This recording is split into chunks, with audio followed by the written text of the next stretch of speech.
Jésus. Amen. Alléluia. Amen. Acclame le roi des gloires. Acclame le roi des cieux. Acclame le maître des temps et des circonstances. Acclamons le Seigneur Jésus. Gloire à Jésus. Alléluia. Que le Seigneur vous bénisse ce matin. Demeurez bénis. Je vous salue dans le nom de Jésus. Alléluia. Que le Seigneur nous bénisse. Demeurez bénis, serviteurs et servants de Dieu. Je salue aussi tous ceux qui nous suivent en ligne. Que le Seigneur vous bénisse. Alléluia. La Bible dit qu'il est doux, agréable pour des frères de demeurer ensemble. La Bible dit c'est là que l'Éternel Dieu apporte la bénédiction et la vie pour l'éternité. Amen. Quand nous sommes unis dans un même esprit, alléluia, le Seigneur déverse sa grâce, il déverse sa bénédiction. Ce matin, nous sommes là encore dans le cadre de notre émission enseignement et études bibliques APD. Nous allons ce matin faire la lecture biblique du Nouveau Testament. Nous verrons ce matin NT 9. NT, c'est la lecture biblique, alléluia, du Nouveau Testament, partie 9. Cela concerne Matthieu chapitre 5. Hier, nous avions fini Matthieu chapitre 4. Matthieu chapitre 4, nous avions fini cela. Ok, c'était la partie 8. Et ce matin, c'est la partie 9. Gloire à Jésus. Dans le Nouveau Testament. Qu'est-ce que nous avions vu en Matthieu chapitre 4? Nous avions terminé Matthieu chapitre 4. Nous avions débuté par le verset 12 et nous avions achevé au verset 25. La Bible dit Jésus était à Capernaum. Alléluia. Jésus a quitté Nazareth et est venu à Capernaum. Gloire à Jésus. Afin que s'accomplisse ce qui avait été annoncé par le prophète Ésaïe. Gloire à Jésus. Il a dit, ce peuple qui était assis dans les ténèbres a vu une grande lumière. Gloire à Jésus. Et nous avons parlé donc, nous avons achevé. Qu'est-ce que nous avons vu en Matthieu chapitre 4 pour achever? Oui. Quelqu'un rapidement? Alléluia. Et on avait dit, Jésus a dit dès ce moment, la Bible dit, Jésus commença à prêcher dans le désert et a dit, repentez-vous car le royaume de Dieu est proche. Jésus prêchait sur le royaume et le premier message ce fut là, celui de la repentance. Et qu'est-ce que nous avons dit? Sans la repentance, c'est quoi? La repentance permet aux chrétiens de renouveler son alliance avec Dieu. Alléluia. La repentance permet aux chrétiens, gloire à Jésus, de renouveler son alliance, alléluia, de restaurer sa relation, son intimité, sa communion avec Dieu. Gloire à Jésus. Alléluia. C'est très important. Et pour quelqu'un qui ne connaît pas le Seigneur, alléluia, la repentance lui permet d'approcher Dieu. Alléluia. Parce que la repentance fait quoi? La repentance nous aide à ôter nos péchés. Alléluia. Et à nous rapprocher de notre Dieu. C'est pourquoi l'ennemi n'aime pas la repentance. Qu'est-ce que nous avons dit hier en Matthieu chapitre 4? Donc Jésus a prêché sur la repentance. Avant Jésus, Jean-Baptiste même, le précurseur du Seigneur Jésus, quand il est venu, il a encore prêché le même message. Il a dit, repentez-vous, car le royaume des cieux est proche. C'est le même message, gloire à Jésus. Il a commencé, Jésus a continué. Et Jésus leur a dit, suivez-moi, je vous ferai pécheurs d'hommes. On a dit quoi? Jésus a approché deux familles. Il avait dit, Jésus les envoyait 2 à 2. Mais avant de nous envoyer 2 à 2, il a recruté ses disciples. Les 2 premiers, alléluia. Il y a eu d'abord Simon et son frère André. Ils étaient 2 frères. Ensuite, il y a eu Jacques et son frère Jean, les fils de Zébédée. Gloire à Jésus. Amen, amen. Et donc, le Seigneur les a appelés, mais tous les 4, ils étaient quoi? C'est quel métier ils exerçaient? Le métier de pêcheur qui signifie attraper, saisir des poissons. Alléluia. Amen, amen. Donc Jésus leur a dit quoi? Il a dit, venez, il dit, suivez-moi et je vous ferai pêcheurs d'hommes.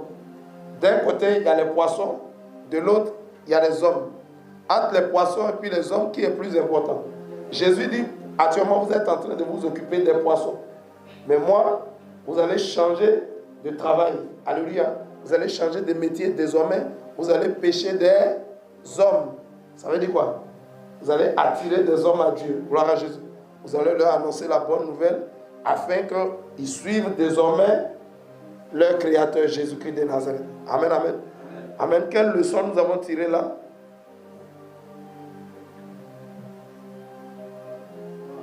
Oui. Oui. Oui. Yes.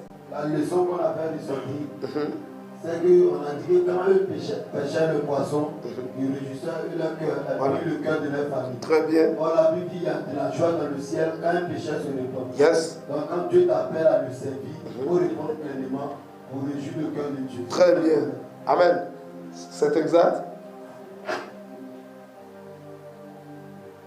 Gloire à Jésus.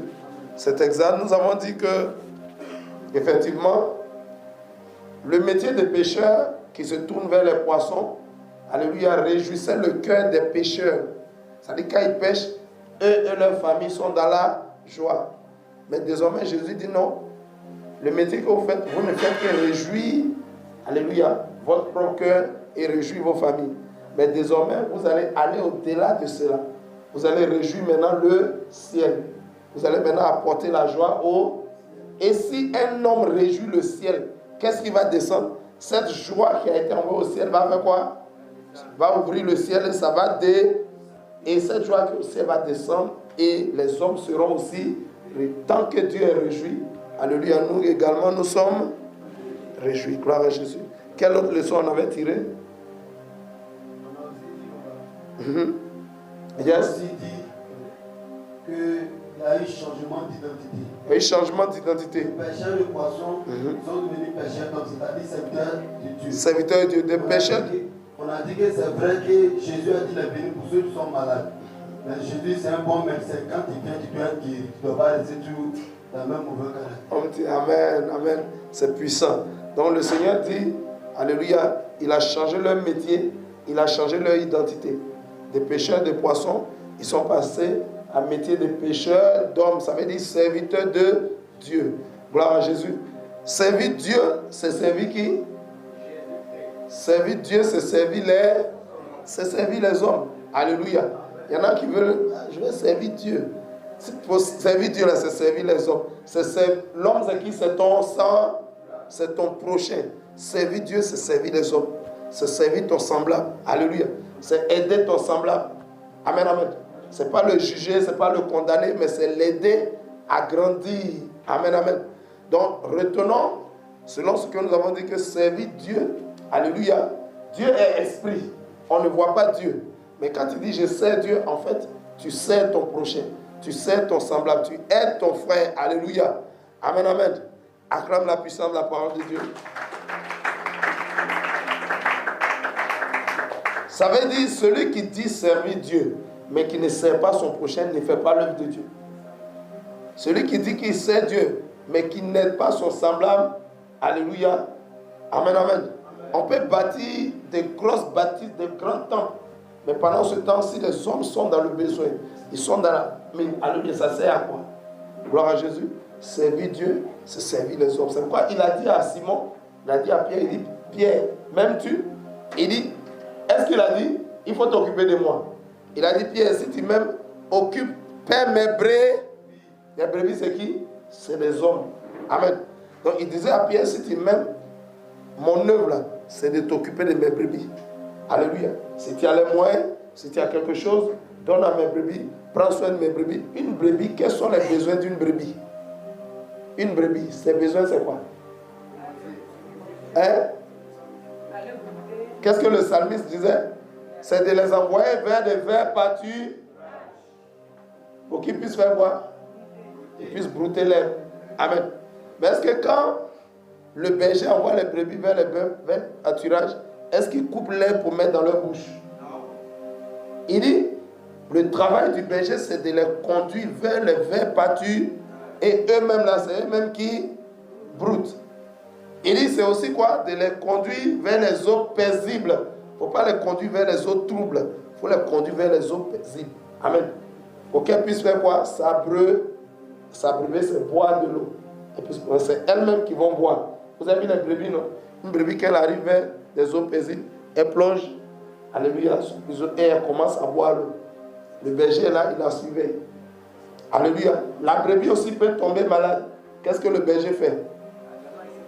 Il la soigne. Gloire à Jésus. La brebis peut aussi croître et ses laines, ses cheveux vont devenir tellement beaucoup.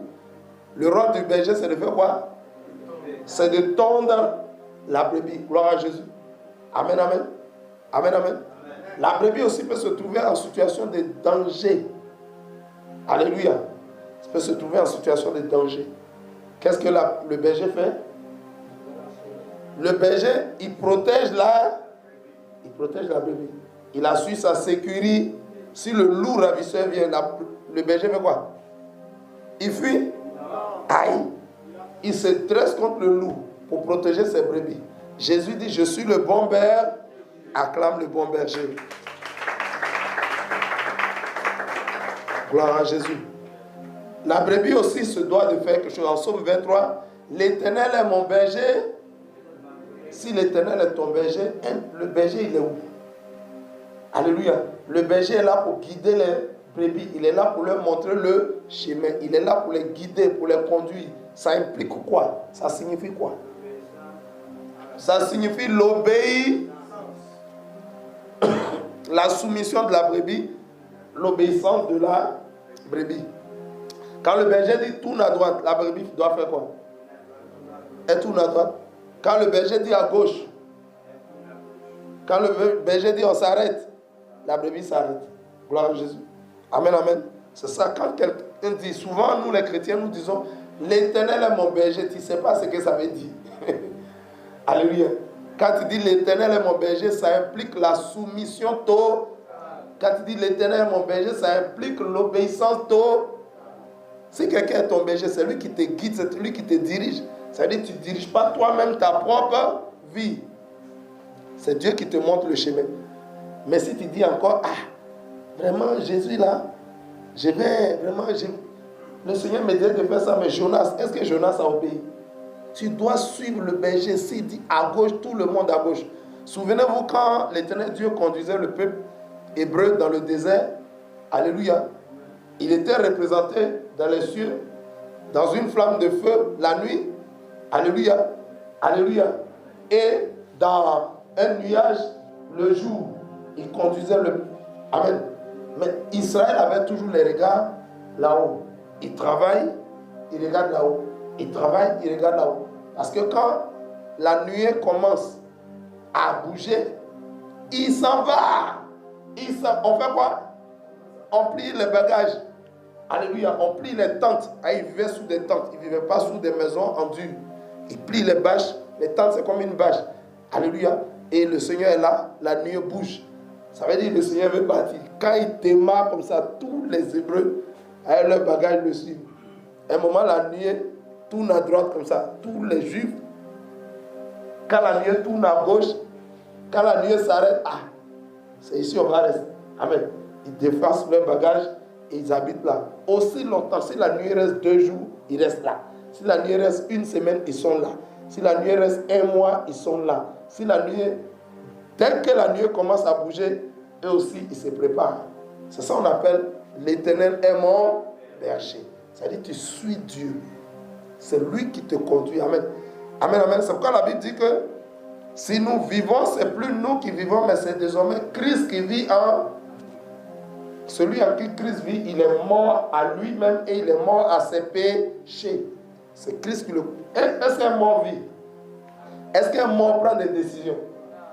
Est-ce qu'un mort peut se diriger lui-même? Est-ce qu'un mort parle? Est-ce qu'un mort se déplace? Alléluia. Un mort, il est appelé à être déplacé pour être enterré. Donc si tu es mort à tes péchés, tu es mort à Christ. Alléluia. Si tu vis, c'est plus toi qui vis, c'est Christ qui vit en toi. Gloire à Jésus. Amen, amen.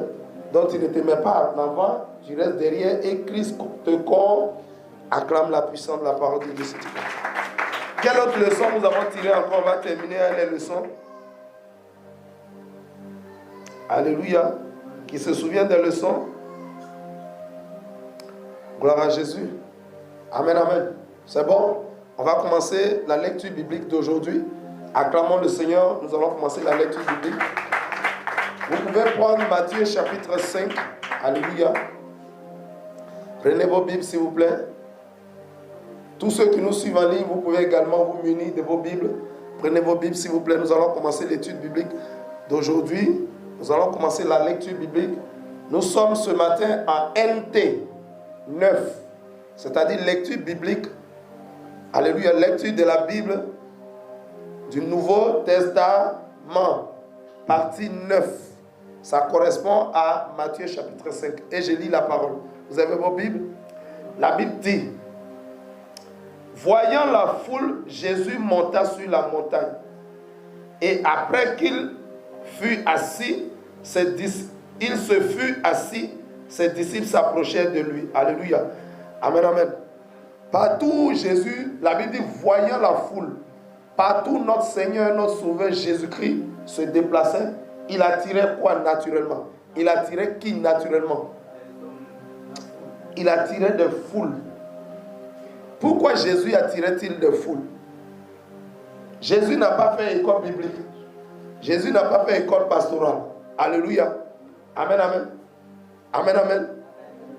La Bible dit, quand il est venu, il y avait déjà des synagogues. Il y avait déjà des souverains sacrificateurs, des principaux sacrificateurs, des sacrificateurs, des lévites. Il y avait des pharisiens, il y avait des scribes. Gloire à Jésus. Il y avait tout un tas d'hommes religieux en son temps. Mais quand Jésus est arrivé,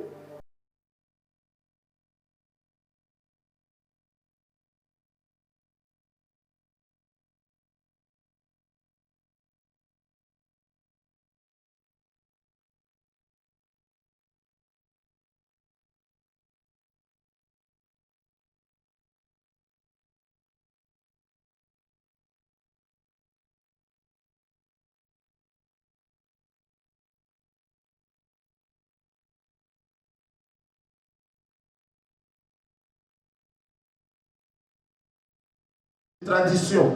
Alléluia. Ils avaient rendu la parole de Dieu lourde. Et Jésus, quand il vient, il enseigne la vérité. Quelqu'un qui enseigne la vérité, alléluia, son enseignement est comment? C'est la vérité de quoi? La vérité, c'est un seul nom. La vérité, c'est une seule personne. À la personne de qui? Jésus de Nazareth. Donc quand Jésus enseigne la vérité, c'est-à-dire il se tient dans lui, il est lui-même la parole. Alléluia. Et quand il enseigne, son enseignement est comment? Un enseignement de vérité, il est comment? La puissance du Saint-Esprit confirme l'enseignement. Pourquoi? Quand l'enseignement s'appuie uniquement sur la vérité de la parole, l'enseignement devient pur, c'est-à-dire c'est puissant. Acclame la puissance de la parole. L'enseignement n'est pas dilué. Alléluia. Ce n'est pas une mauvaise interprétation. Alléluia. Parce que l'enseignement est pur. Parce que l'enseignement s'appuie sur la vérité de la parole de Dieu. Gloire à Jésus. Alléluia. Donc l'enseignement était un enseignement qui va me dire ça? Oui, maman. Authentique. Quand l'enseignement est authentique, c'est-à-dire la vérité est là. Jésus enseigne. Ce que Jésus enseigne, c'est les Écritures. Dans leur interprétation correcte. Pas dans leur interprétation falsifiée. Pas dans une interprétation erronée. Mais une interprétation véritable, authentique. Donc l'enseignement devient quoi? Comment? Il devient comment? C'est-à-dire, la parole de Dieu est esprit et vie. Et celui qui enseigne et interprète la parole selon la vérité, comme la parole est esprit et vie, son enseignement devient comment? Vivant. Il communique la vie, il donne la vie. Gloire à Jésus. Amen, amen. Mais la vie qu'il donne, ça vient d'où? Ça vient de qui? Ça vient de la parole de Dieu. Donc ça vient de quel esprit? Ça vient du Saint-Esprit. Alléluia. Et l'enseignement qui vient du Saint-Esprit, c'est un enseignement spirituel. Acclame la puissance de la parole de Dieu. Jésus n'enseignait pas la littérature comme les pharisiens. Alléluia. Comme les scribes. Alléluia. Jésus enseignait le spirituel. Il enseignait le monde spirituel. Quand tu enseignes la vérité, ton enseignement ne peut être que spirituel parce qu'il sera confirmé par la puissance du Saint-Esprit. Amen, amen. Amen, amen. La Bible dit, Jésus voyant la foule. Comment Jésus voit la foule? Quand tu vois une foule, elle est où? Alléluia. La foule est où? Jésus voit la foule. Est-ce que la foule est en face? La foule est en face. Jésus voit la foule. La foule est en face. La foule est autour de lui. Comment se fait-il que partout Jésus évolue, partout Jésus va, la foule est autour de lui? La foule le suit. Pourquoi? En général, alléluia, en général, quel est le moteur du comportement humain? Ce qu'on appelle le moteur du comportement humain, c'est que l'homme, alléluia, il fuit tout ce qu'il comprend comme souffrance pour lui, alléluia, et il s'attache naturellement, et il s'approche, et il s'attache à tout ce qu'il comprend comme son bonheur, comme pouvant lui faire du bien. On appelle ça le moteur du comportement humain. Alléluia. Le moteur du comportement humain, c'est que l'homme fuit tout ce qui est mal, alléluia, et il recherche et il s'approche naturellement de tout ce qui est représenté comme bien. Est-ce que quelqu'un me comprend? Je vous donne un exemple. Si on dit, bon, tous ceux qui vont venir à APD aujourd'hui ici, là, on va leur couper un pied. Quand papa évangéliste va partir, quand il va revenir le matin, il n'y a plus personne à APD. Pourquoi? Il dit, aïe, on va nous couper un pied. Alors, c'est comme ça que l'homme est. Quand il comprend quelque chose comme ça va lui faire du mal, naturellement, il fuit ça. Mais quand il comprend quelque chose comme pouvant lui faire du bien, il est attiré par ça. Si on dit demain, tous ceux qui seront ici, là, ils seront totalement délivrés. Et puis en plus, on leur donne 5 millions, 5 millions. Vous allez voir demain, là, il ne va pas avoir place à APD ici. Même les gens qui ne connaissent pas Jésus, tous ceux qui sont dans tout Abidjan, mais ils vont venir de l'intérieur du pays. Ils vont venir du Gabon, du Mali, du Burkina. Pourquoi? Parce qu'on dit délivrance totale, en plus 5 millions. Gloire à Jésus. L'homme est comme ça. L'homme est naturellement attiré par tout ce qu'il comprend comme pouvant lui faire du bien. Et il fuit naturellement tout ce qui, alléluia, qu'il comprend comme pouvant lui faire du mal. Pourquoi les gens viennent autant à l'armée de prière, à l'église armée de prière? Pourquoi les gens viennent autant? Quand ils viennent, ils voient des signes, ils voient des prodiges, ils voient des miracles. Alléluia. Les fous sont délivrés.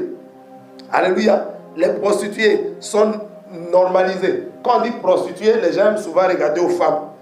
Je précise que prostituées, ce n'est pas seulement femmes. Il y a des garçons prostitués. Il y a plusieurs hommes qui se prostituent. Mais quand on dit prostituées, les gens disent, ah, les femmes là, ce n'est pas seulement les femmes. Vous êtes d'accord avec moi? Acclame le Seigneur. Une mission où des prostituées viennent, elles sont transformées en mères de famille honorables. Où toute catégorie de sorciers viennent, ils sont totalement délivrés. Où plusieurs satanistes viennent, ils sont libérés des démons, des dragons, des esprits impurs. Alléluia. La délivrance à tous égards. La puissance de la délivrance. Donc naturellement, les gens sont attirés de partout. Ça va de bouche à oreille. Ça va sur les réseaux sociaux. Partout, on dit, ah, si tu vas à PD, tu seras délivré. Hein? Jésus est là-bas. Alléluia. Jésus accomplit des signes, des prodiges et des miracles là-bas. La délivrance est totale, vraiment puissante. Amen. Donc c'est pourquoi les gens sont attirés ainsi. Amen, amen. Amen, amen. En général, les hommes, quand on évangélise, Jésus est bon. Venez à Jésus. Ils écoutent quand ils disent, oh, les pasteurs, là, ils nous fatiguent là. Amen, amen. Mais là où ils voient du concret, là où ils voient la délivrance, les vies sont transformées, les vies sont changées. Alléluia. Alléluia. Jésus prend les vies, il les nettoie, il les transforme et il les positionne. Alléluia. Des sorciers, on devient grand serviteur, grand servant de Dieu, honoré, respecté. Des voyous, des brigands dans la rue, on devient des hommes honorables, des gens respectables, des hommes de Dieu oints. Qui ne va pas venir? Qui ne va pas venir? C'est pourquoi les gens viennent de partout. La Bible dit Jésus voyant la foule. Ça veut dire quoi? La foule était attirée partout. Jésus partait. Des foules le suivaient. Pourquoi? Pourquoi les foules suivaient ainsi Jésus? Yes. J'ai expliqué tout à l'heure le moteur du comportement humain. Alléluia. Est-ce que quand les foules viennent, Jésus leur coupe des oreilles? Est-ce que Jésus leur coupe des pieds? Est-ce que Jésus leur fait du mal? Voilà pourquoi ils sont attirés comme ça derrière. Alléluia. La Bible dit là où est ton cœur, là où est ton trésor, là aussi sera ton. Amen. Oui. La foule suivait Jésus partout parce qu'ils voyaient que Jésus leur faisait du bien. Ils voyaient que Jésus leur faisait du bien. Quel bien Jésus leur faisait? Celui qui a faim, Jésus fait quoi? Il le nourrit. Celui qui a soif, Jésus fait quoi? Il lui donne à boire. Alléluia. Celui qui est possédé, Jésus fait quoi? Il le délivre. Celui qui a son enfant qui est mort, Jésus fait quoi? Il ressuscite l'enfant.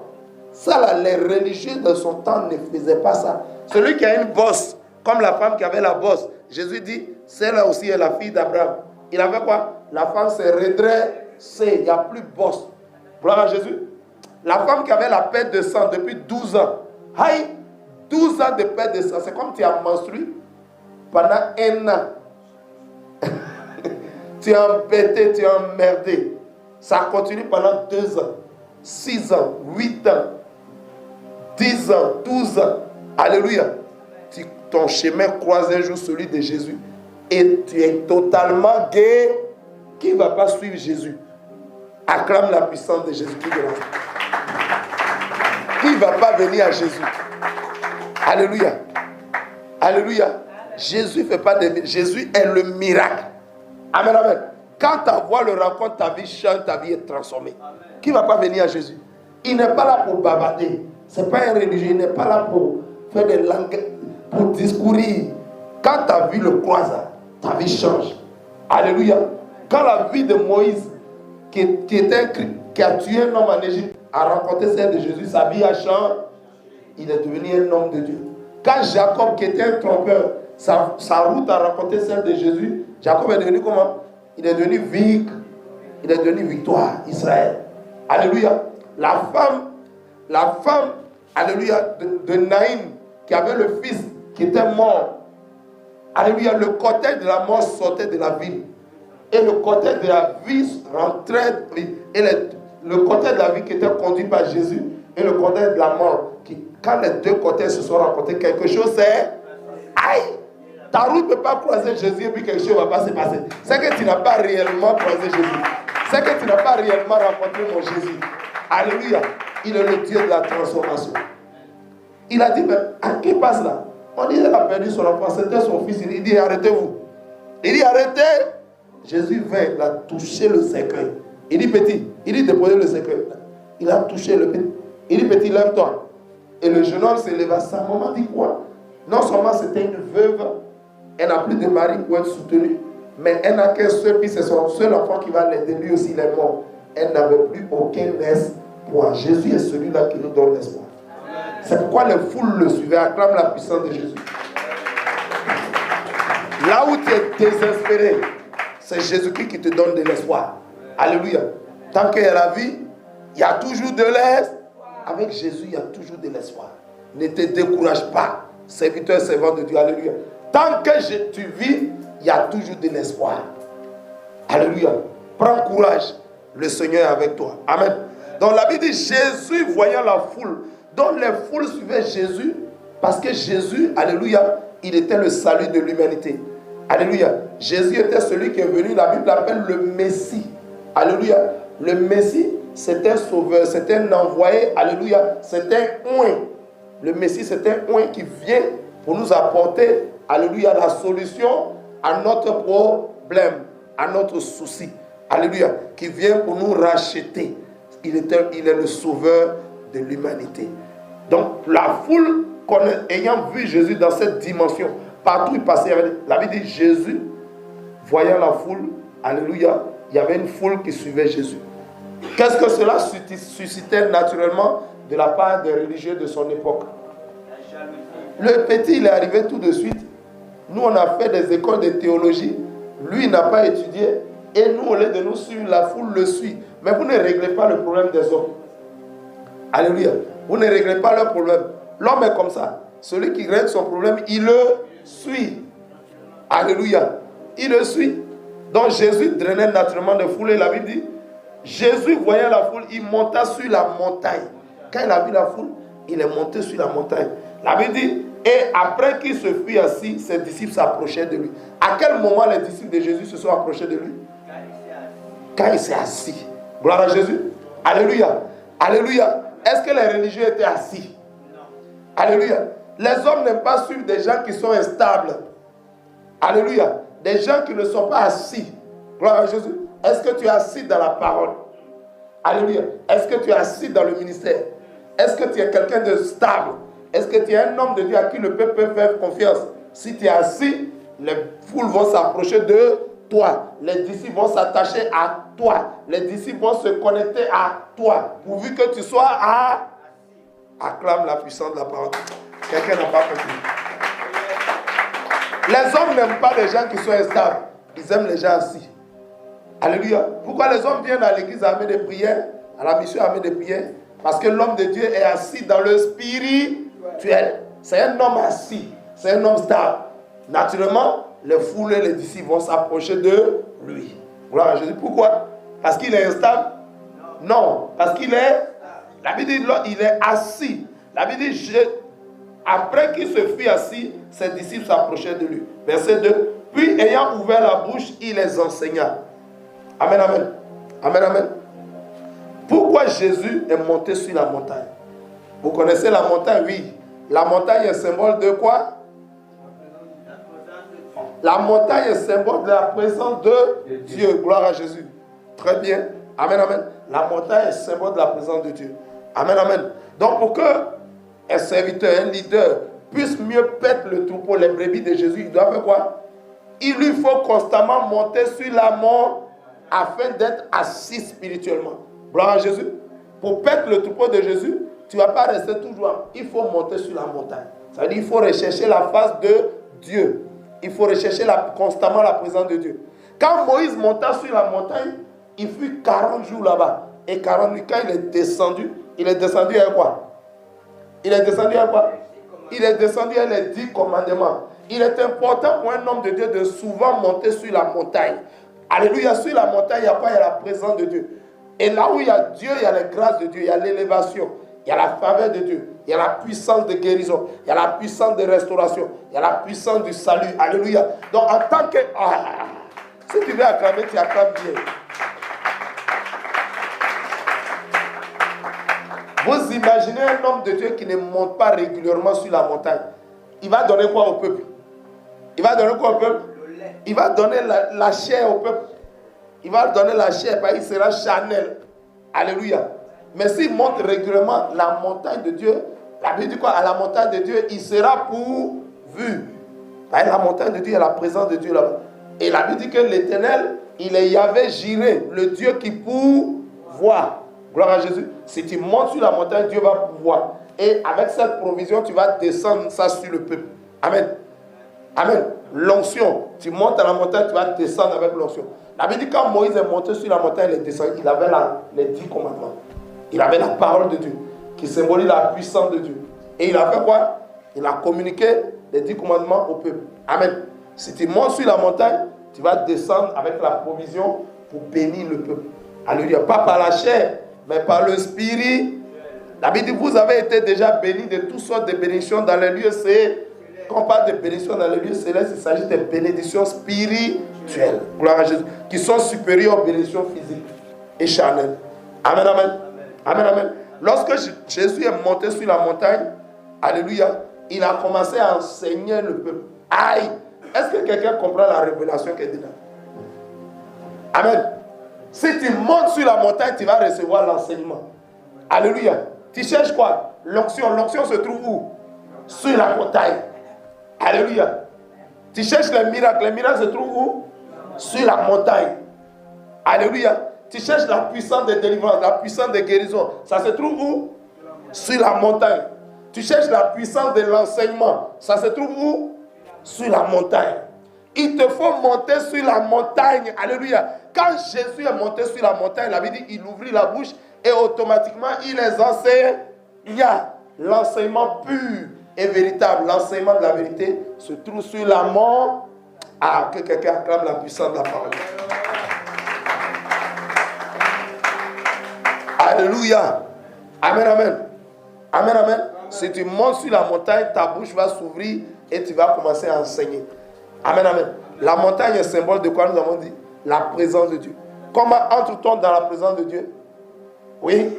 Dans la sainteté. Dans la sainteté. On rentre dans la présence de Dieu dans la sainteté parce que le Dieu que nous servons, il est saint. Alléluia. Nous rentrons dans la présence de Dieu dans la sainteté parce que le Dieu que nous adorons, il est saint. Gloire à Jésus. La Bible dit, puis, verset 2, ayant ouvert la bouche, il les enseigna et dit, heureux les pauvres.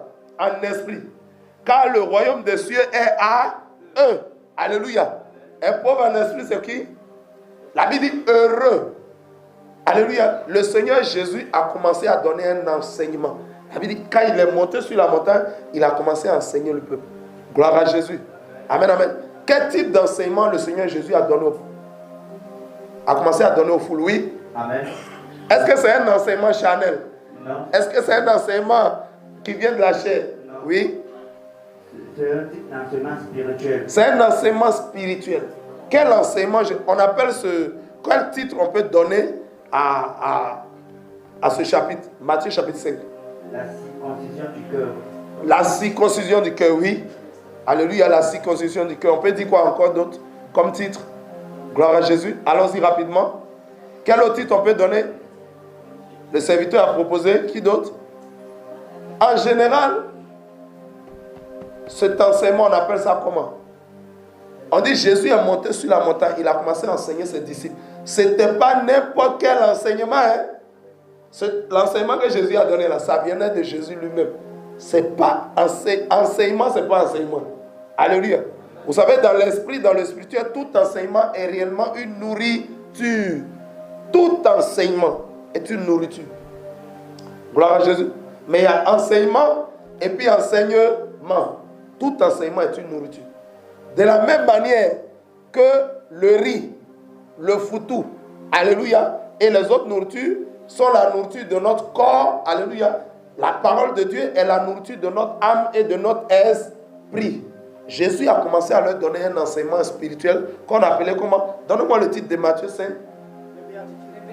Les béatitudes qui signifient quoi? Les bienheureux. Ça veut dire quoi? La bonté du cœur. Alléluia. La Bible ne nous parle pas de la gentillesse. Il dit la bonté du cœur. Alléluia. La bonté vient de qui? Qui est bon? Quand le jeune homme riche a dit, il dit mon bon, mais Jésus a dit, il ne faut pas m'appeler bon. Hein. C'est Dieu seul qui est. Alléluia. La bonté vient de Dieu. Et on parle des béatitudes, c'est-à-dire la bonté du cœur. Il s'agit ici, l'enseignement que Jésus donne ici, c'est le caractère des citoyens du royaume des cieux. Jésus nous parle ici d'un royaume. C'est de quoi un royaume il s'agit? Jésus nous parle d'un royaume. Il s'agit de quel royaume? Regardez en Acte 1, verset 6. Qu'est-ce que les disciples, les apôtres disent à Jésus? Amen, amen. Alléluia. Il demande à Jésus, Seigneur, est-ce en ce temps-là, alléluia, que tu vas rétablir le royaume d'Israël? Les apôtres pensaient que Jésus était venu leur donner un enseignement sur un royaume charnel, sur un royaume terrestre, sur un royaume physique. Jésus leur parlait d'un royaume spirituel. Jésus dit, on ne dira pas, voici le royaume de Dieu. Voyez le royaume de Dieu ici. Voyez le royaume de Dieu là. Non. Pourquoi on ne peut pas localiser le royaume de Dieu? Alléluia. Pourquoi on ne peut pas le matérialiser? Pourquoi? Parce que c'est un royaume spirituel. Donc l'enseignement que Jésus a donné ce jour, c'est un enseignement puissamment spirituel. Alléluia. C'est un grand enseignement. On appelle ça le sermon sur la... Ça veut dire la prédication. Un sermon, c'est une prédication. C'est un enseignement. On appelle ça le sermon sur la montagne. C'est-à-dire la prédication. Jésus, pour prêcher, il est monté sur la montagne. Gloire à Jésus. Quel autre titre on peut donner à cet enseignement? Alléluia. Quelqu'un acclame le Seigneur, si tu comprends. Gloire à Jésus. Gloire à Jésus. Oui. Le titre de l'émission, c'est quoi? Enseignement et études bibliques. Alléluia. APD. C'est-à-dire lecture biblique de l'Ancien et du Nouveau Testament pour vous amener, vous encourager à lire votre Bible tous les jours. J'aimerais dire à quelqu'un, tous ceux qui nous suivent en ligne, si vous voulez bénéficier, alléluia, de cette grâce que Dieu nous fait au travers de ces études bibliques, au travers de ces lectures bibliques, alléluia, ne tombez pas au milieu. Commencez par le numéro 1. Si vous voulez vraiment bénéficier, alléluia, de tout ce que Dieu nous fait comme grâce dans ces études bibliques, alléluia, pendant que vous les voyez sur YouTube, chaque fois sur Facebook, allez au numéro 1. Vous prenez AT, C'est-à-dire Ancien Testament 1, Ancien Testament 2, Ancien Testament 3, Ancien Testament 4, Ancien Testament 5, ainsi de suite. Quand vous allez voir le 4, YouTube va vous envoyer le 5. Quand vous allez voir le 5, vous serez sur le 5, vous allez voir le 6 est positionné. Quand vous serez sur le 6, le 7 est positionné. YouTube va vous envoyer selon l'ordre. Amen. Suivez ça comme ça. Amen. Amen, amen. Mais ne tombez pas à AT60. Suivez aussi le NT. Lecture du Nouveau Testament. NT, Nouveau Testament. Commencez NT1, NT2, NT3, NT4, NT5, NT6. Vous allez voir. Quand vous allez partir du début, est-ce qu'une chose, on commence par le milieu ou bien la fin? On commence par quoi? On commence par le commencement. Donc si vous voulez comprendre bien tout ce qui se fait là, alléluia, il faut commencer à l'origine. Commencez, recherchez AT1, regardez-le. AT2, AT3, NT1, NT2. Vous comprenez? Acclamez le Seigneur. Quand vous allez faire comme ça, vous allez voir. Vous allez voir comment vous allez... Alléluia. Vous allez le suivre, vous serez connectés. Au fur et à mesure qu'on avance, vous allez suivre. Il y a plusieurs églises qui suivent les études bibliques. Alléluia. De l'APD qui suivent ces études bibliques-là. Et souvent, ils m'appellent à docteur. Vraiment, on est à AT 44, mais on ne voit pas le 45. On voit pas plusieurs églises appellent. Ça veut dire ils suivent. Alléluia. Ça veut dire ils suivent. Avec leurs commandos, avec leurs intercesseurs, ils suivent progressivement. Si vous suivez ça, mais si vous tombez au milieu, vous n'allez pas comprendre. Amen. Gloire à Jésus. On continue. Jésus donne donc un enseignement spirituel. Alléluia. Et cet enseignement concerne le caractère, alléluia, des citoyens du royaume des cieux.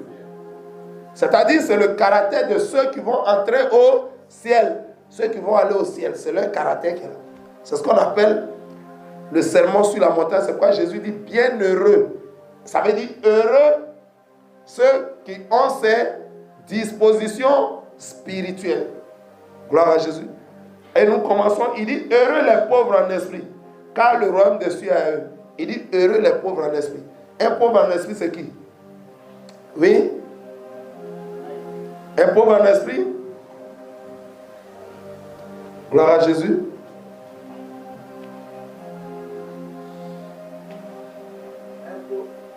Oui? Un pauvre en esprit? Yes? Alors, un pauvre en esprit, c'est celui qui n'a pas l'esprit impur. C'est celui qui a un seul esprit saint qui a en lui. Acclame la puissance de la parole de Dieu. Amen, amen. Un pauvre en esprit, alléluia, c'est celui qui n'a pas d'esprit impur en lui.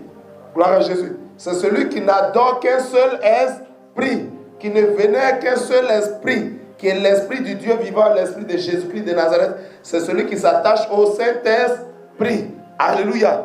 Amen, amen. Vous voyez qu'en Acte 4, verset 12, David dit, il n'y a de salut en aucun, il n'y a sous le ciel aucun autre nom qui a été donné parmi les hommes par lequel nous puissions être sauvés.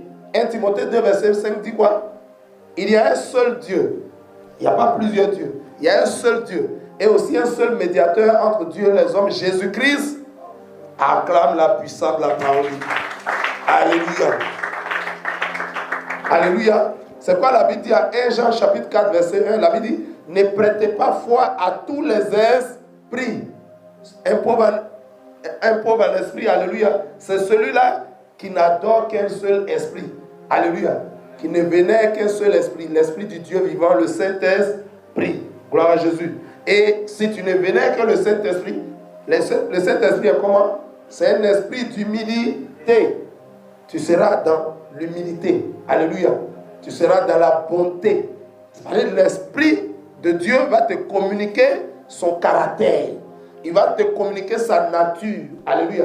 Qui est une nature. Est-ce que la nature de l'Esprit de Dieu, c'est une nature orgueilleuse? Non. Évidemment, il va te communiquer son humilité. Alléluia. Sa sainteté, son amour. Alléluia. L'Esprit de Dieu va te communiquer son amour. Donc tu vas commencer à manifester sa nature. Alléluia. Les caractères des citoyens du ciel. La Bible dit, heureux les pauvres en esprit. Alléluia. Car le royaume des cieux est à eux. Il s'agit de quel royaume? Dieu dit, ceux qui sont les pauvres en esprit, le royaume des cieux leur appartient. C'est eux qui vont rentrer dedans. Ils sont citoyens de ce royaume. Oui, le royaume des cieux est à eux. J'aimerais dire à quelqu'un que le royaume dont Jésus parle ici, je vous ai dit tout à l'heure, les apôtres croyaient qu'il s'agissait du royaume d'Israël, que Jésus est venu, alléluia, comme du temps de Saül, pour venir régner physiquement sur eux. Alléluia. Amen, amen. Amen, amen. Jésus exerçait un pouvoir spirituel. Alléluia. Et il est venu manifester un royaume spirituel. Vous savez, ce royaume-là, gloire à Jésus, alléluia, c'est un royaume spirituel. On n'y entre pas sur la base de la race. Est-ce que quelqu'un comprend? Un royaume spirituel, on n'entre pas là-bas sur la base de la race. Alléluia. Amen, amen. Si quelqu'un se dit, bon, du temps de Jésus, les Juifs disaient quoi? Nous sommes des descendants d'Abraham. Donc nous ne sommes l'esclave de personne. Donc forcé, on n'est pas esclave. On va entrer au ciel. Qu'est-ce que Jésus leur a dit? Jésus leur a dit quoi? Alléluia. En fait, il parle d'Abraham de manière charnelle. Mais il s'agit d'Abraham de manière spirituelle. Abraham était qui? Il était le père de la foi. Alléluia. C'est-à-dire quiconque est fils d'Abraham, c'est-à-dire quiconque est fils d'Abraham par la foi, c'est lui qui entrera dans le royaume. Un juif, c'est qui? Il dit, nous sommes des juifs, nous sommes des descendants d'Abraham.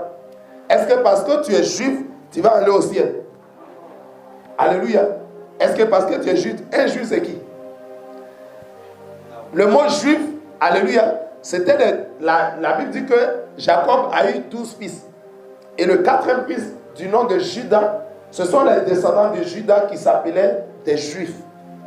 À l'origine. Amen. C'était les descendants de Judas qui s'appelaient des juifs. Si tu es de la tribu de Judas, on t'appelait un juif. On t'appelait un juif. Mais à la longue, toutes les 12 tribus, leurs descendants, ont fini par s'appeler les juifs. Gloire à Jésus. Donc c'est celui qui descend de Jacob, qui est des 12 tribus. Alléluia. Mais le royaume dont Jésus parle, on y entre quand on est juif spirituel. Pas parce que tu es d'une race, tu es de la race juive, ou bien tu es de telle nationalité, ou bien tu es... C'est pas parce que... Alléluia. C'est le royaume des cieux. Et nous y entrons par la foi en Jésus-Christ. Alléluia. En recevant Christ comme notre seul Seigneur et notre seul Sauveur. Acclame la puissance de la parole. Gloire à Jésus. Amen, amen. Amen, amen. On n'entre pas dans ce royaume-là. Alléluia. Tu ne peux pas entrer dans ce royaume. Alléluia. À cause du zèle. Tu es zélé dans l'église. C'est une bonne chose. Alléluia. Il ne faut pas avoir un zèle amer. Tu es zélé dans l'église, c'est bon. Il y a plusieurs qui sont zélés dans l'église. Mais Jésus leur dit, il leur dira, je ne vous ai jamais éloigné-vous de moi, vous qui commettez l'iniquité. Si tu es zélé, mais tu es dans le péché, tu vis une vie de péché. Alléluia. Ton zèle sera comme un zèle amer. Regardez Marthe. Un jour, Jésus visite une famille et Marthe était zélée. Elle était là, elle est dans le frites, elle est dans la viande, elle est dans le poisson. Elle est là, elle va ici, elle grille poisson. Elle est sortie, Marie était assise là, auprès de Jésus, en train d'écouter la parole. Elle vient dire à Jésus, elle ose venir se plaindre au roi de gloire. Seigneur, mais pourquoi ne dis-tu pas à ma soeur de venir m'aider? Moi, je suis en train de faire chose pour venir te servir, pour te nourrir. Et puis ma soeur, elle est là, elle est assise, elle fait rien. Jésus a dit quoi? Ta soeur a choisi la bonne qui ne lui sera jamais ôtée. Ah, si tu veux acclamer, tu acclames bien. Vous qui êtes là ce matin, vous avez choisi la bonne part. Vous qui êtes là ce matin, vous avez choisi la bonne part qui ne vous sera jamais ôtée. Vous savez, les hommes de ce monde, regardez sur YouTube. Les gens aiment les vidéos sur telle chose, sur les distractions. Alléluia, il y a beaucoup de distractions. Il y a des jeux vidéo, il y a des sports. Alléluia. Les gens sont pendant que nous sommes en train d'aller vers la fin des temps. Jésus-Christ est à la porte. Il s'apprête à faire son entrée.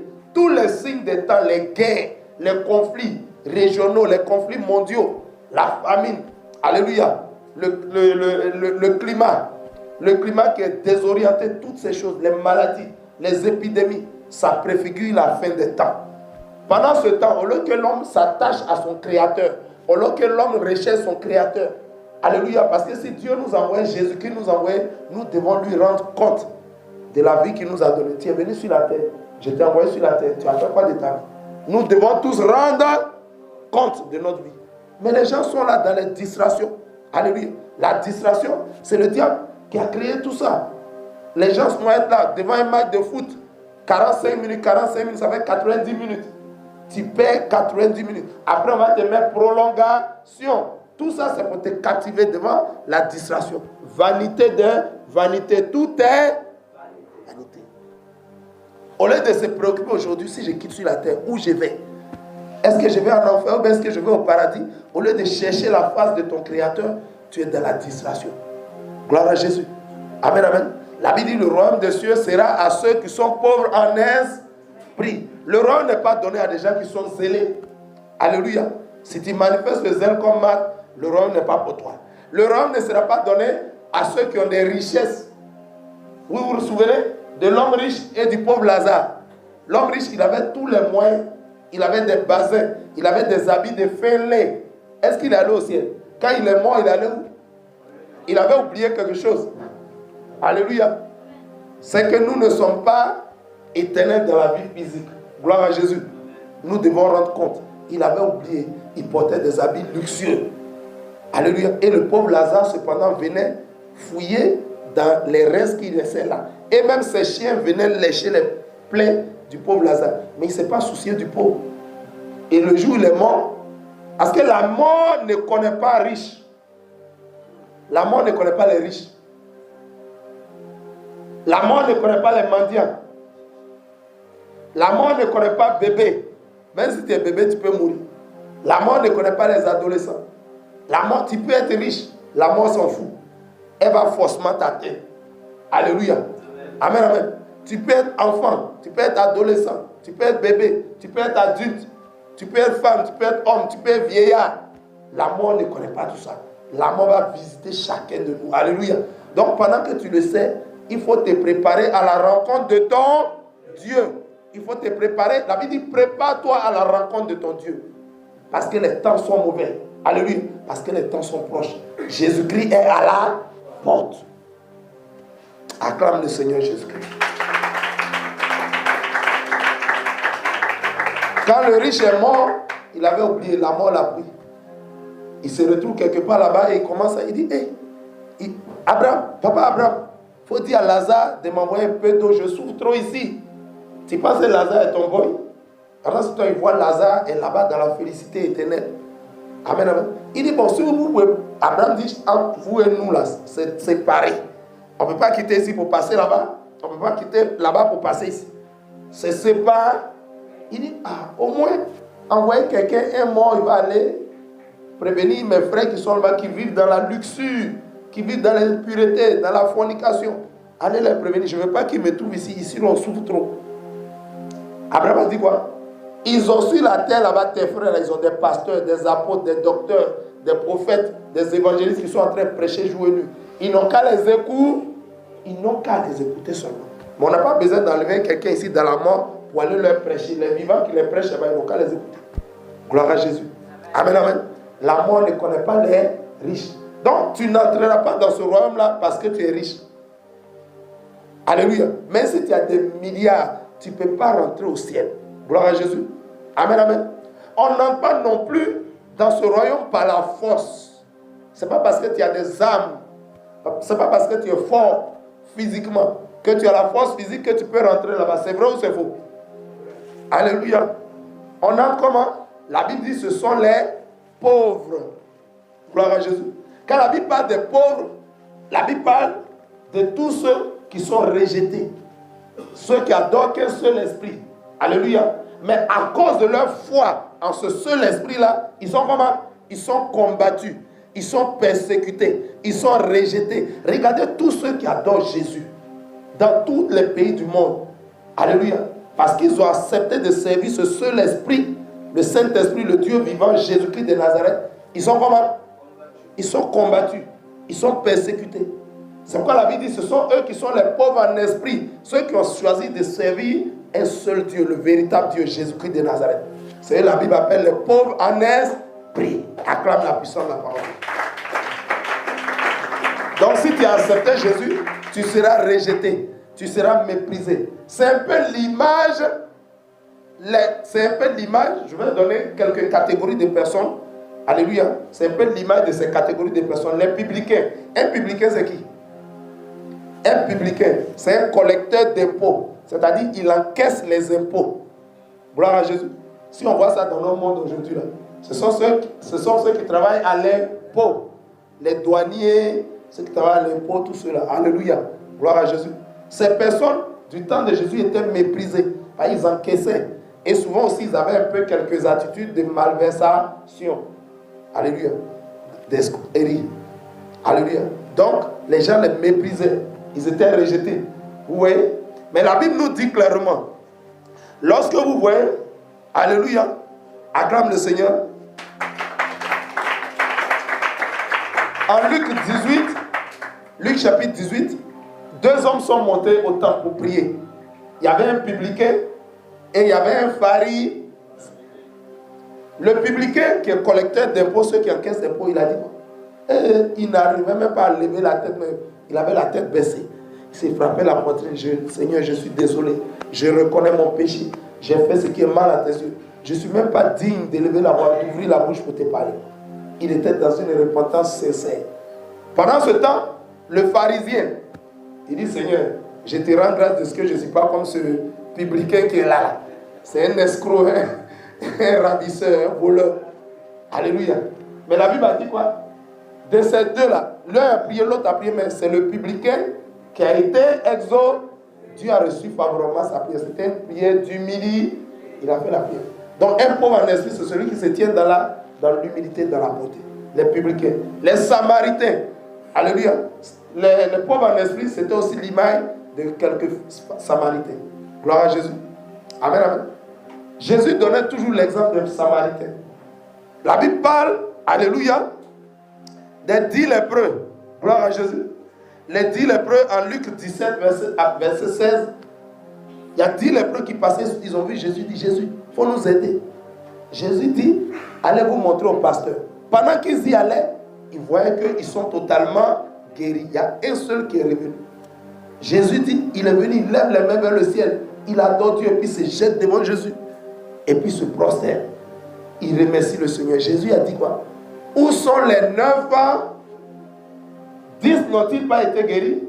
Comment Jésus a fait? Jésus les a con. Et le Seigneur dit, n'y a-t-il eu que ce Samaritain, le monsieur qui est revenu, qui a été reconnaissant, c'était un Samaritain. Acclame la puissance de la parole.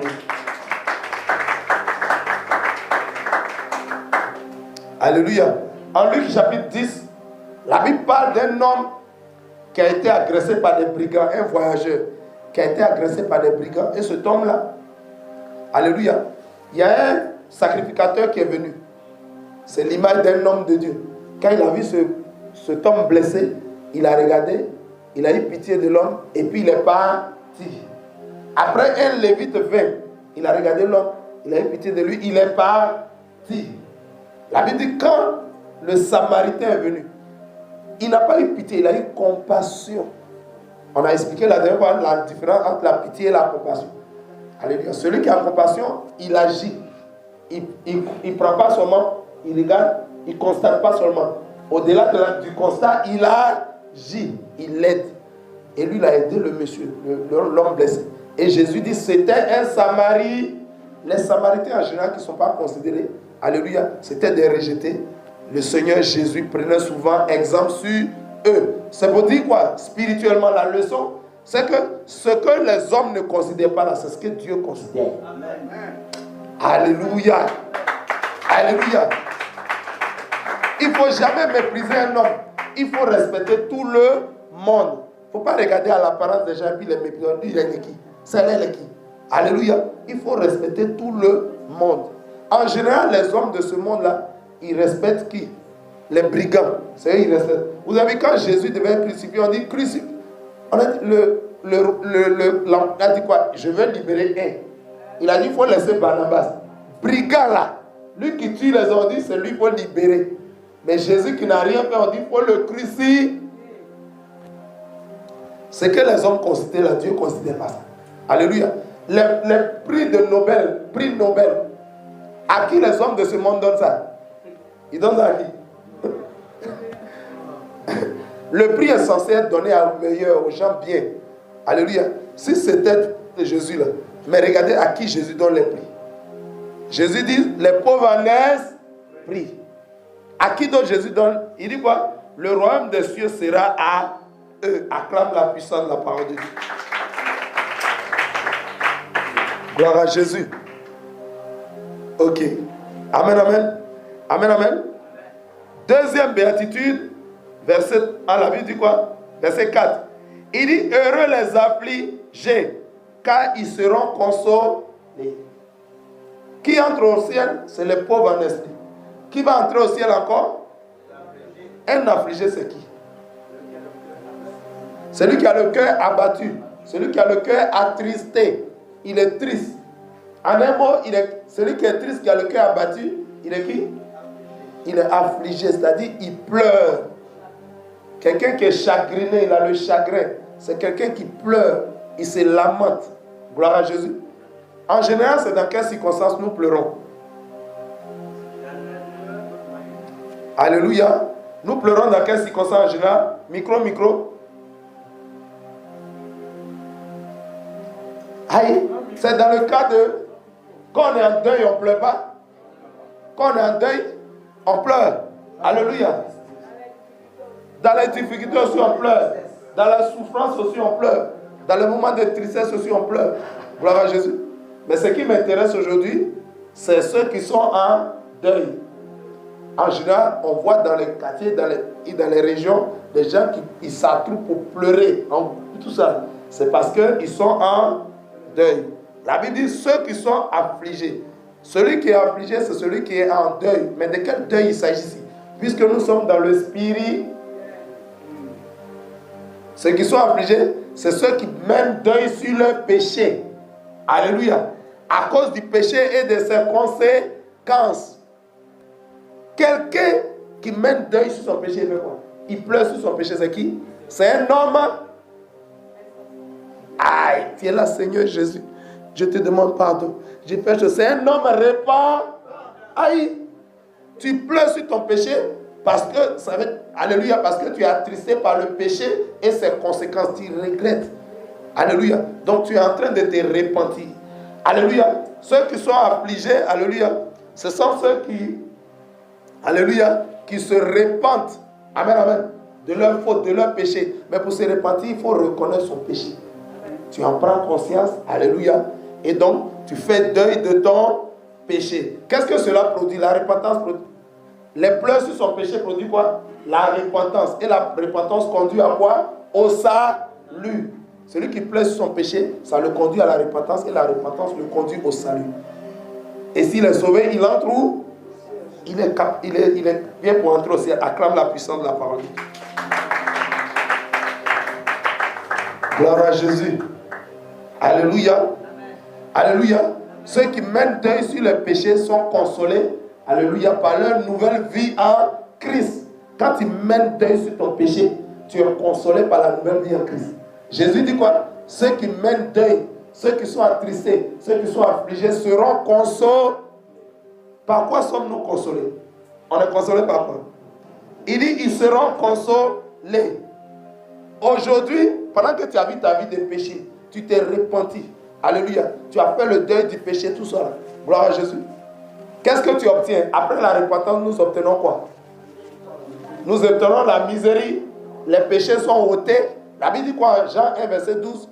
Mais à tous ceux qui l'ont reçu et à tous ceux qui croient en son nom, alléluia, la parole de Dieu leur donne la puissance, le pouvoir, la capacité de devenir des enfants de Dieu, lesquels ne sont plus nés de la volonté d'un homme, de la volonté de la chair, ni du sang, mais de Dieu. Celui qui est né de Dieu, il rentre où?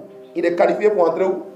Au ciel. C'est pourquoi Jésus dit, quand il est qualifié, ses péchés ont été ôtés, il devient enfant de Dieu. Et sa nouvelle nature en Christ, ça le réjouit, mais ça ne te réjouit pas. Tu es devenu enfant de Dieu, là, tu n'es pas consolé, tu n'es pas content de ta nouvelle vie en Christ.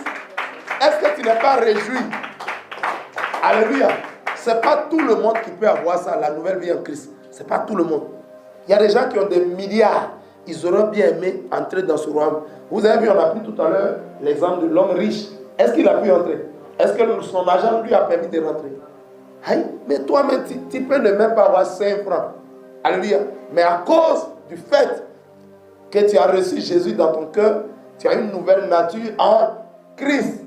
Ça te réjouit. Tu dis, je suis enfant de Dieu. Je suis enfant de Dieu. C'est une nouvelle nature, non?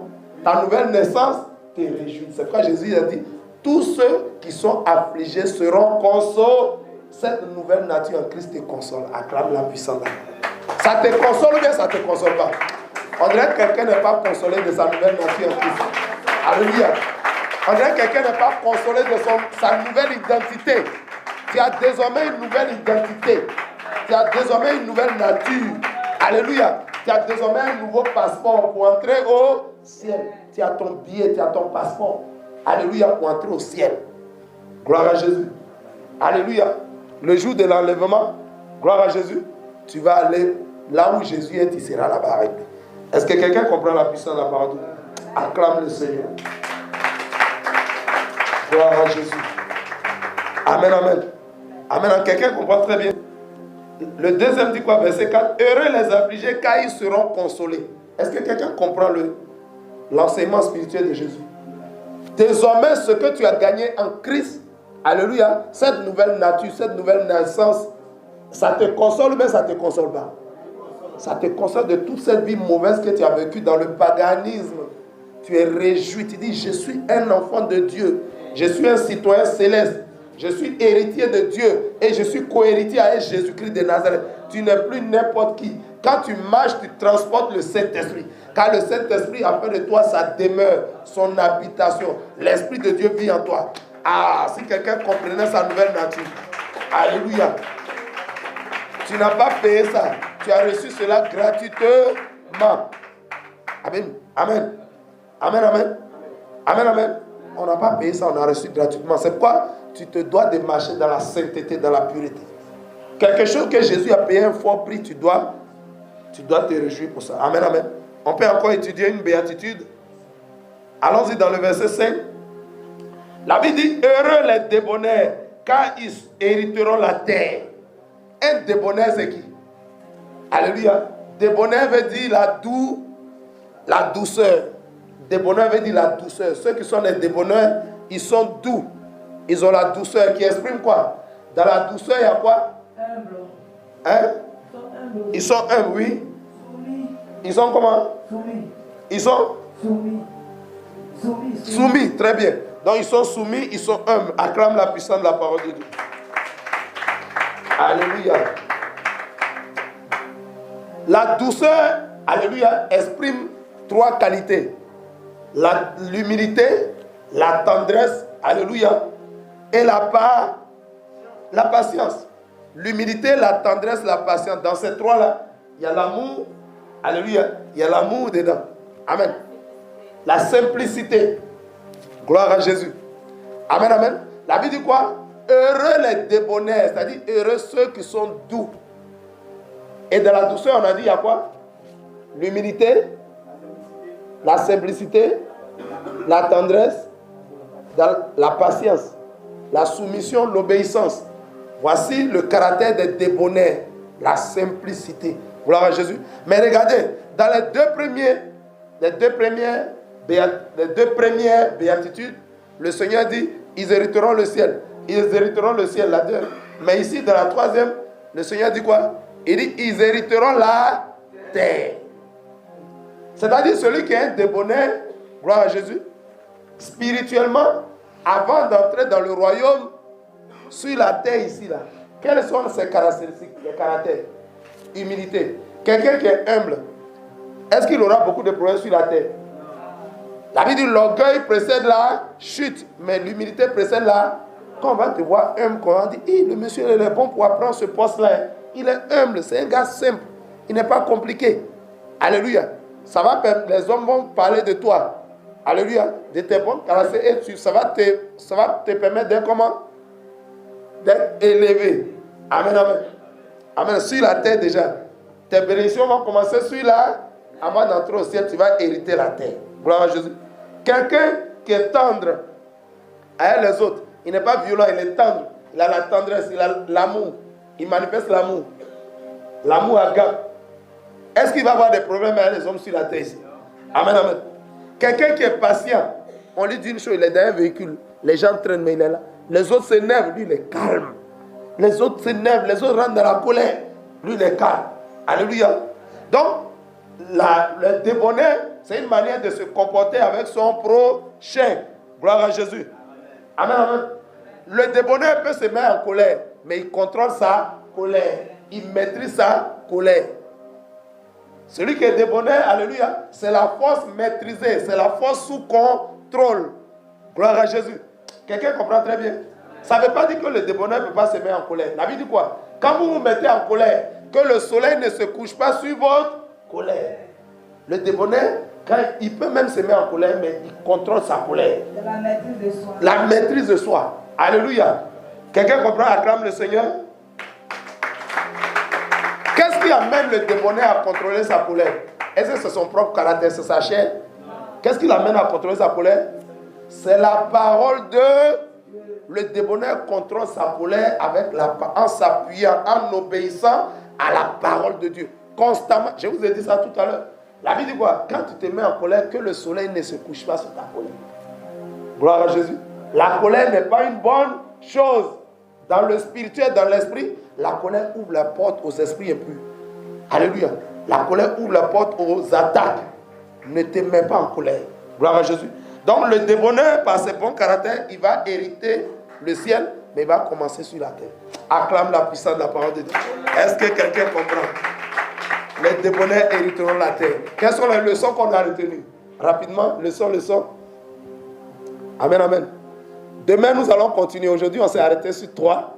Alléluia. Nous allons commencer demain. Tu vas dire, par la grâce de... Acclame la puissance de la parole de Dieu.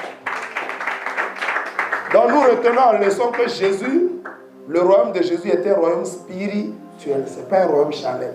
Jésus est en train d'enseigner sur le monde spirituel. Et ce sont les caractéristiques et les caractères de ceux qui vont hériter ce royaume-là. Si tu as ces caractères, tu entreras dans ce royaume. Amen. Amen, amen. Mais qui donne ces caractères? C'est Jésus-Christ. Un seul esprit, le Saint-Esprit. Acclame Jésus-Christ. On va se tenir debout pour prier pour la fin. Nous allons continuer demain. Notre temps est épuisé. Notre temps de l'étude biblique. Père, merci ce matin encore. Tu nous as richement bénis. Que ton nom soit béni. Gloire, honneur, louange à toi. Au nom de Jésus-Christ. Béni sois-tu de tout ce que tu nous as encore enseigné ce matin sur le monde spirituel. Que cela soit gravé sur la tablette des cœurs de tous tes serviteurs. Afin qu'ils s'en servent. Afin de préparer le ciel. Car Jésus-Christ est proche. Que ton nom soit béni. Au nom de Jésus. Amen. Shalom à vous. Amen.